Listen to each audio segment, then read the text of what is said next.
ام المؤمنین حضرت عائشہ رضی اللہ عنہ کے بارے میں آتا ہے کہ ان کی جو بھتیجی تھی حضرت عائشہ کے پاس آ گئی، اس کا دوپٹہ جا کر کیا نرم تھا، بال نظر آ رہے تھے، تو حضرت عائشہ نے وہ دوپٹہ اس سے اٹھایا اور تنور کے اندر پھینکا اور اس کو جلایا، اور پھر فرمایا کہ رسول پاک فرماتے ہیں کہ جب عورت جوان ہو جائے تو اس کے لیے نرم کپڑا کی جس سے جسم نظر آ جائے، بال نظر آ جائے، اس کا استعمال کرنا عورت کے لیے حرام ہے۔ تو پھر اس کی جگہ موٹا سا کپڑا دیا حضرت عائشہ نے کہ اس کو سر پر ڈال دو، اور جو نرم کپڑا تھا اس کو جا کر کے تنور میں ڈالا۔ آج ہماری کتنی بچیاں ان کا احساس بھی نہیں ہے، جسم بھی نظر آتا ہے، ایسا کپڑا پہنتی ہے اور بال بھی نظر آ جاتے ہیں۔ ہمارے شہر میں ایک خاتون ہے، وہ جوانی میں بیوہ ہو گئی، 2-4 اس کے بچے ہیں، تو میرے پاس اس نے پیغام بھجوایا کہ میں ٹیلر ماسٹر ہوں اور جا کر کے لڑکیوں کے لیے کپڑے وغیرہ سلاتی ہوں، تو بعض مرتبہ لڑکیاں مجھ سے جا کر فیشنیبل کپڑے سلواتی ہیں کہ تنگ اور چست، تو کیا اس میں میرا بھی گناہ ہوگا جب میں بچیوں کی لڑکیوں جوان لڑکیوں کے لیے وہ کپڑا سلاتی ہوں؟ تو میں نے کہا کہ نہیں، آپ احتیاط کریں، اور تنگ کپڑا سلتی کی تو بھی ایک سبب بن گئی۔ تو میں نے کہا آفرین ہے اس لڑکی پر جو کم از کم اس کو احساس تو تھا، اس سے مسئلہ پوچھا کہ میں تو بچے یتیم ہے تو اس سے روزی کماتی ہوں اور مشین چلاتی ہوں اور جا کر کے کپڑوں کی سلائی کرتی ہوں، تو مجھے بھی گناہ ہوگا ان لڑکیوں کے ساتھ جب میں ان کے لیے تنگ کپڑے سلاتی ہوں۔ تو میں نے کہا نہیں، آپ احتیاط کریں، آپ بھی اس کے ساتھ گناہ میں شریک ہے۔ تو یہ عورت کم از کم ان کو احساس ہوتا، لیکن ہماری بچیوں کو بالکل احساس تک نہیں ہوتا۔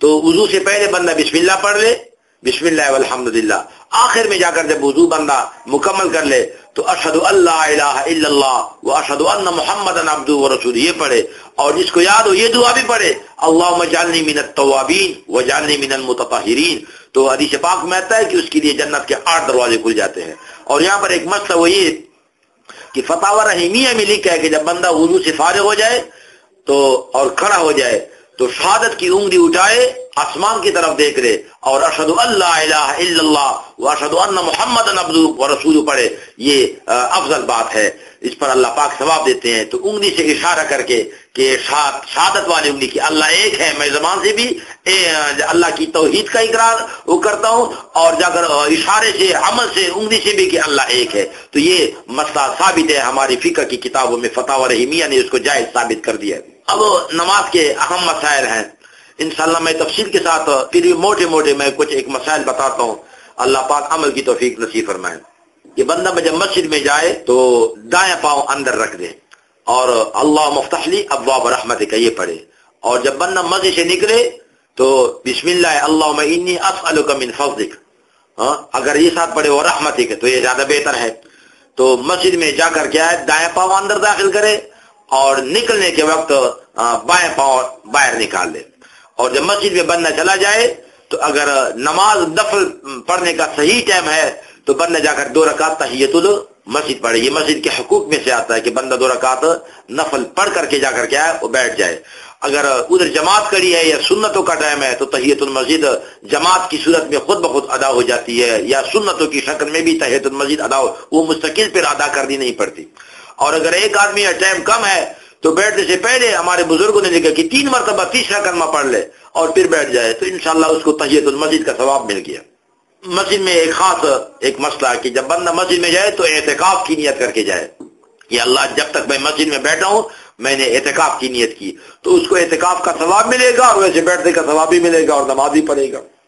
اب یہاں پر ایک اہم مسئلہ، ہمارے کافی بھائی جا کر کے جب مسجد میں جاتے ہیں تو جماعت کے انتظار میں بیٹھے ہوتے ہیں تو انگلیوں کو انگلیوں میں دیتے ہیں، انہیں دائیں ہاتھ کی انگلیاں بائیں ہاتھ کی انگلیوں میں دے جاتے ہیں، تو اس کو عربی میں تشبیہ کہتے ہیں۔ رسول پاک نے مماثلت فرمائی، ترمذی، ابو داؤد، نسائی، ابن ماجہ کافی کتاب میں ہے کہ جب مسجد میں بندہ بیٹھا ہے جماعت کے انتظار میں تو انگلیوں کو انگلیوں میں نہ ڈالیں۔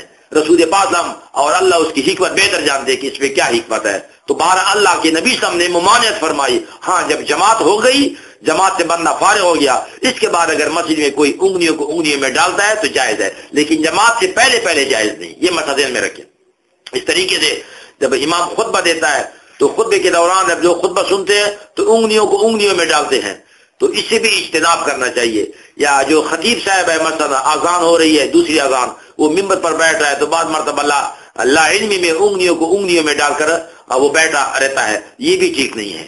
نہ خطیب کے لیے جائز ہے امام کے لیے جماعت سے پہلے انگلیوں کو انگلیوں میں ڈالنا، نہ مقتدی کے لیے جائز ہے، ان سے بالکل احتراز کرنا چاہیے۔ دوسرے بھائیوں کو بھی بتانا چاہیے، ایک مسئلہ اگر کسی کو بتایا اس سے عمل کیا تو اللہ پاک جا کر کے اس کے برابر آپ کو بھی ثواب دیں گے کہ آپ نے ان کو مسئلہ بتایا تھا۔ دوسرا مسئلہ یہاں پر یہ ہے کہ تکبیر تحریمہ میں جب ہم لوگ ہاتھ اٹھاتے ہیں تو ہاتھ اٹھانے کا صحیح طریقہ سنت والا یہ ہے کہ جب بندہ ہاتھ اٹھائے تکبیر تحریمہ میں تو ہتھیلیوں کو قبلہ رخ کر دے، ہتھیلیوں کو، انگلیاں نہ زیادہ کھلی نہ زیادہ بند درمیان ہے لیکن ہتھیلیاں قبلہ رخ ہو، تو بہرحال یہ سنت کا ہے، اکثر لوگ اس کا خیال نہیں کرتے، ہتھیلیاں قبلہ رخ۔ تیسرا مسئلہ کہ جب بندے نے ہاتھ اٹھائے تکبیر تحریمہ کے لیے اللہ اکبر پڑھتا ہے تو ہاتھوں کو فوراً جا کر ناف پر رکھنا چاہیے۔ بعض حضرات بھائی کیا کرتے ہیں جب اللہ اکبر پڑھتے ہیں تو ہاتھوں کو نیچے لٹکاتے ہیں، بالکل نیچے، پھر اس کے بعد باندھتے ہیں، یہ لٹکانا ثابت نہیں۔ مولانا اعزاز علی صاحب رحمۃ اللہ علیہ نے نور النظام کے حاشیے پر لکھا ہے کہ جو لوگ تکبیر تحریمہ کے بعد تکبیر پڑھ کر ہاتھوں کو نیچے لٹکاتے ہیں پھر باندھتے ہیں، فرمایا کہ جاہلوں کا فعل، اسے اجتناب، یہ سنت کے خلاف ہے۔ جو ہی اللہ اکبر پڑھا تو جا کر کیا فوراً ناف پر ہاتھ باندھ لے، لٹکانا پہلے ثابت نہیں ہے۔ چوتھا مسئلہ یہاں پر یہ کہ بندہ جب ہاتھ باندھتا ہے تو زیر ناف ہاتھ باندھ لے، لیکن ہاتھ تو باندھنے کا طریقہ یہ کہ دائیں ہاتھ بائیں ہاتھ کے اوپر آ جائے، اس طریقے سے کہ بائیں ہاتھ نیچے بالکل چھپ جائے۔ بعض حضرات اس کا خیال نہیں کرتے، وہ جب نیت باندھتے ہیں تو ہاتھوں کو جب ناف کے نیچے رکھتے ہیں تو نیچے والا ہاتھ جو ہوتا ہے وہ لٹکا کر رکھتے ہیں، وہ نظر آتا ہے، نہیں، نظر بالکل نہ آئے، دائیں ہاتھ اوپر ہو بائیں ہاتھ بالکل چھپ جائے اور ناف کی نیچے ہو۔ اور یہ تین انگلیاں جا کر کیا ہے، یہ شہادت والی انگلی، درمیانی انگلی اور جا کر کیا اس کے ساتھ یہ تین انگلیاں اوپر آ جائیں ہاتھ پر، دائیں ہاتھ کی تین انگلیاں بائیں ہاتھ کی کلائی پر آ جائے اور دائیں اور بائیں جا کر چوتھی اور پانچویں انگلی جو ہے وہ نیچے آ جائے، وہ اس کلائی کو مضبوطی سے پکڑ لے، اور کلائی کے اوپر جو تین انگلیاں آئی تو ان تین انگلیوں کا رخ کلائی کی طرف ہونا، کونیوں کی طرف ہونا چاہیے، جا کر ان کو موڑنا نہیں ہے، بالکل کونی کی طرف یہ تین انگلیاں جا کر کیا اس چیز میں ہوں۔ اچھا، پانچواں مسئلہ اس کے لیے کہ نگاہ کہاں بندہ رکھے گا۔ جب بندہ قیام میں کھڑا ہے تو نگاہ جا کر کیا ہے سجدے کی جگہ پر ہوگی، جب بندہ رکوع میں چلا جائے تو نگاہ کہاں پر ہوگی، ان دونوں قدموں کے بیچ میں زمین پر ہوگی۔ اور تیسرا یہ کہ جب بندہ جا کر کیا ہے سجدے میں ہے تو جہاں ناک زمین کو لگ رہی ہے تو اس جگہ کو، جہاں ناک لگ رہی ہے اس جگہ کو بندہ سجدے میں دیکھے۔ اور چوتھا یہ کہ جب تشہد پر بیٹھا ہے تو وہ جا کر گود میں نظر ہونی چاہیے، نگاہ گود میں ہونی چاہیے اور دونوں گھٹنوں کے درمیان گود میں۔ اور یہ کہ جب سلام پھیرتا ہے تو اکثر لوگ ویسے سلام پھیرتے ہیں، احتیاط نہیں، سلام پھیرنے کا طریقہ یہ کہ جب دائیں طرف السلام علیکم جا کر کہے تو منہ بالکل جا کر نظر کس پر ہو، دائیں مونڈے پر ہو، پھر السلام علیکم اور بائیں طرف جا کر نظر بالکل بائیں مونڈے پر ہو، تو یہ سنت والا طریقہ میں نے بتا دیا۔ اب چھٹا مسئلہ، رکوع میں جب بندہ جائے اکثر ہمارے بھائی خیال نہیں کرتے تو سر اور کمر کو سیدھا کرنا چاہیے، سر اور کمر کو یہ سیدھا کرنا چاہیے، یہ رکوع کا صحیح طریقہ ہے۔ اور انگلیاں جا کر کیا ہے، جب گھٹنوں پر انگلیاں ہیں، ہاتھ ہے تو انگلیوں کو خوب کھولنا چاہیے، یاد رکھنا کہ رکوع میں انگلیاں خوب کھلی ہوں گی اور گھٹنوں کو مضبوطی سے وہ تھام کر رکھے گا، اور سجدے کی حالت میں انگلیاں بالکل بند ہوں گی، اور سجدے کی حالت میں انگلیاں جا کر کیا ہے بالکل کانوں کے برابر ہوں گی، یہ ہاتھ بالکل کانوں کے برابر، انگلیاں قبلہ رخ بند۔ اکثر لوگ سجدے میں انگلیوں کو کھلا رکھتے ہیں، یہ غلط ہے۔ رکوع کے بعد جب بندہ اٹھتا ہے تو اکثر لوگ جا کر کیا مکمل نہیں اٹھتے، یہ مکمل اٹھنا اس کو قوم کے لیے واجب ہے کہ بندہ بالکل الف کی طرح سیدھا کھڑا ہو جائے، رکوع کے بعد بالکل سیدھا، یہ واجب ہے۔ اور جو بندہ جا کر کیا ہے سیدھا کھڑا نہیں ہے اور پھر سجدے میں چلا گیا، اس کی نماز نامکمل ہے۔ اور رسول پاک کے سامنے ایک صحابی نے 3 مرتبہ نماز پڑھی، فرمایا صلی فإنک لم تصلی، دوبارہ پڑھ، تمہاری نماز نہیں ہوئی۔ تو آخر میں حضور نے پھر کہا کہ جا کر جب رکوع کر لو تو رکوع صحیح طریقے سر اور کمر برابر ہو، جب رکوع سے اٹھتے ہیں تو مکمل اٹھنا ہے، الف کی طرح سیدھے کر، یہ قوم یہ واجب ہے۔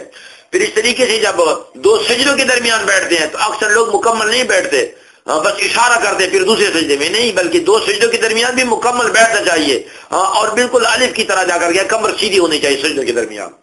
تو اکثر لوگ جا کر کیا ہے کہ یہ سجدے میں جب سجدہ کرتے ہیں تو پاؤں کو زمین پر نہیں رکھتے، پاؤں کو اٹھا کر رکھتے ہیں۔ تو اگر مکمل سجدہ جو انسان سجدے میں پڑا ہے پاؤں کو اٹھا کر رکھا ہے تو اس کی نماز نہیں ہوئی، مفتی عزیز الرحمان صاحب رحمۃ اللہ دارالعلوم دیوبند کے فتاوی میں لکھا ہے پنجوں کو جا کر انگلیوں کو زمین پر لگانا چاہیے. اگر درمیان میں تھوڑی دیر کے لیے پاؤں اٹھائے پھر رکھے نماز ہو گئی لیکن مکروہ ہو گئی. لیکن اگر کسی نے اول سے لے کر آخر تک مکمل سجدے میں پاؤں کو اٹھا کر رکھا تو اس کی نماز بھی گئی. اور جب سجدہ کر رہے ہیں تو یہ پاؤں کی جو انگلیاں قبلہ رخ ہونی چاہیے, زمین کے ساتھ متصل, اور پاؤں کی انگلیاں قبلہ رخ, تاکہ وہ قبلے کی طرف مڑی ہوئی ہوں انگلی. اس کا بھی خیال کر لیں. بعض لوگ جب امام رکوع میں ہوتا ہے تو جلدی سے آ جاتے ہیں اور اللہ اکبر کر کے جا کر رکوع میں پہنچ جاتے ہیں.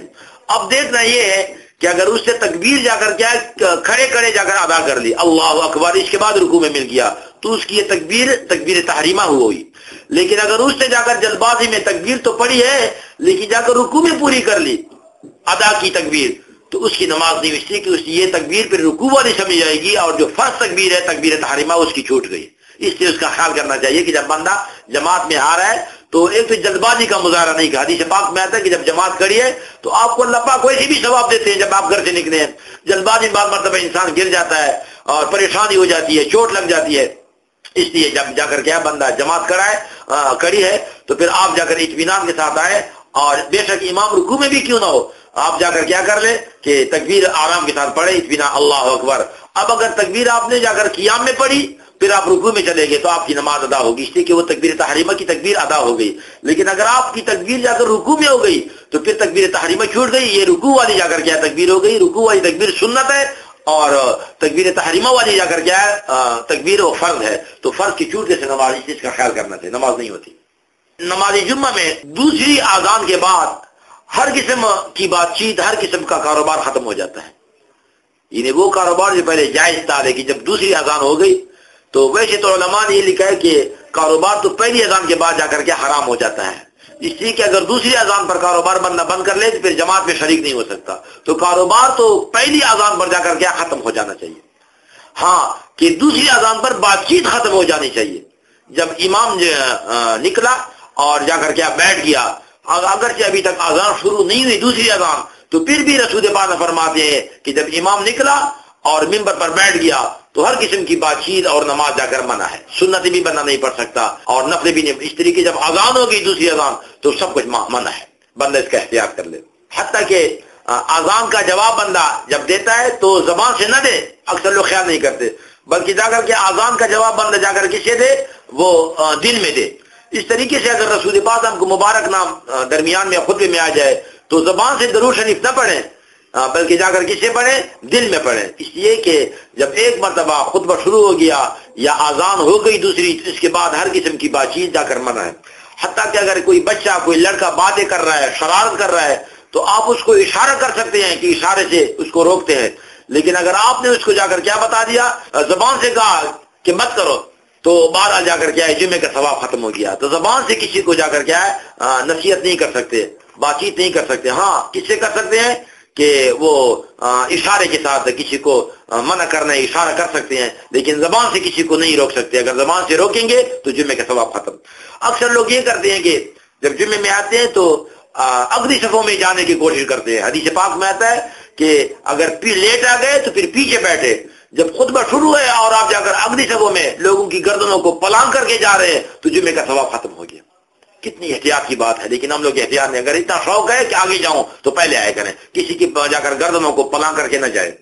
اکثر لوگ جا کر خطبے میں جب بیٹھتے ہیں تو پہلے خطبے میں لوگ جا کر کیا ہاتھ باندھ کر رکھتے ہیں ناف پر, اور دوسرے خطبے میں لوگ تشہد کی طرح بیٹھ جاتے ہیں, جا کر راندوں پر رکھتے ہیں. اس کی شریعت میں کوئی حقیقت نہیں. ایک طرح بیٹھے, خواہ دونوں خطبوں میں جا کر کیا کہ ہاتھ باندھ کر بیٹھے, یا دونوں خطبوں میں جا کر کے ہاتھ جا کر کیا رانوں پر لگا کر بیٹھے. یہ نہیں ہے کہ پہلے خطبے میں جا کر کیا ہے کہ ہاتھ ناف پر ہے اور دوسرے خطبے میں جا کر رانوں پر ہے. اس کی شریعت میں کوئی اصل کوئی حقیقت نہیں. یہ جا کر کیا کسی نے خواب سے پیٹ کے مسئلہ بنایا ہے, شریعت میں اس کی کوئی حقیقت نہیں.